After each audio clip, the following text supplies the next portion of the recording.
இதில் வந்து பார்த்தீங்கன்னா இந்த 20 லட்சத்தை வச்சு இந்த 20 லட்சம் என்ன வேணால் பேசும் அப்படின்றதெல்லாம் வந்து ஒரு கீழ்த்தரமான வார்த்தைகளாக இருக்குது.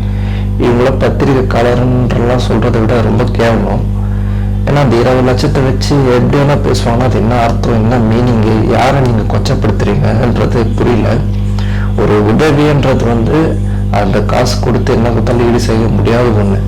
பட் ஆனால் அந்த ஒரு அண்ணனா ஒரு தம்பியா அந்த அமௌண்ட்டு கொடுக்கும்போது அது எவ்வளோ இழிவு பற்றி பேசுகிறீங்கன்னா நீங்களா பத்திரிகைக்காரன்றதை விட கேவலம். நீங்கள் திமுக ஆள் தான் நம்ம சொல்லணும். அந்த 20 லட்சம் என்ன வேணால் பேசும் அப்படின்னா அது என்ன வார்த்தை அதுன்றது தெரியல. ஸோ ஒருத்தரை நீங்கள் விமர்சனம் பண்ணணும்னா நீங்கள் அரசியலாவோ பொலிட்டிக்கலாவோ பண்ணுங்கள். அது விட்டு ஒரு தனி மனிதனாவோ இல்லை அந்த குடும்பத்தை சார்ந்தோ இல்லை செய்கிற உதவியை கொச்சப்படுத்தி தான் நீங்கள் இதில் செய்யணுமன்றத ஒரு கேள்வி. ஏன்னா ரொம்ப அசிங்கமாக இருக்குது. ஓகேங்களா?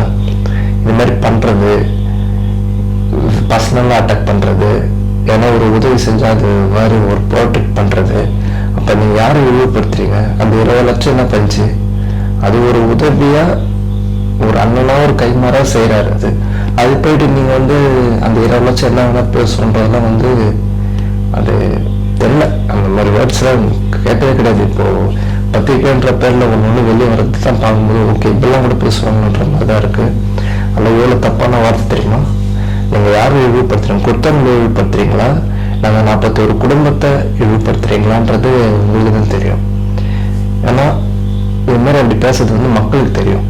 மக்கள் நீங்கள் 1000 சொல்லுங்கள், மக்கள் தெளிவாக இருக்காங்க. அப்புறம் என்ன நீங்கள் வெளியெல்லாம் பேசுறது? நீ என்ன வாக்கணும் நான் இருக்கும், நான் தான் உங்களுக்கு ஓட்டு போடுவேன்றது மக்கள் தெளிவாக இருக்காங்க. இத்தனை வருஷம் எல்லாரும் ஏமாற்றி வச்சுருந்தீங்க. ஆனால் இனி வரப்போகிற நாட்களில் விஜய் தான் வரணும், விஜய் தான் சிஎம் ஆகணுன்றது எல்லாருமே தமிழ்நாடு மக்கள் பெண்கள் எல்லாருமே வந்து அதுக்கு ஒருத்தனையாக இருக்காங்க. ஏன்னா இந்த இஷ்யூ ஆனது வந்து யாரு காரணன்றது வந்து மக்களுக்கு தெரியும். அது கூடிய விரைவில் சிபிஐ கண்டுபிடிச்சு அதுக்கான வெளியிடுவாங்கன்னு வந்துடும். இந்த 20 லட்சம்ன்றது வந்து எதுக்குமே ஈடு செய்ய முடியாத ஒன்று தான். பட் இருந்தாலும் ஒரு கைமாறு, ஒரு ஆறுதலா அது வச்சுக்கிட்டோன்றத நம்ம கொடுக்குறது. அது வந்து ஒரு இழிவுபடுத்தி அதை கொச்சப்படுத்தி அந்த 41 குடும்பத்தையும் கொச்சப்படுத்தி பேசுறதுன்றது வந்து ரொம்ப ரொம்ப ஒரு அநாகரிகமான விஷயம் நினைக்கிறேன் நான்.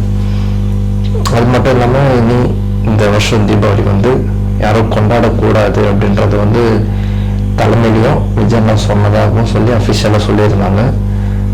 அடுத்த வருஷம் அப்படி தீபாவளியை எப்படி செலிப்ரேட் பண்ணுறதுன்றது தெரியும். இந்த வருஷம் 41 குடும்பத்துக்காக நம்ம ஆறுதலாக நிற்கணுன்றதுக்காக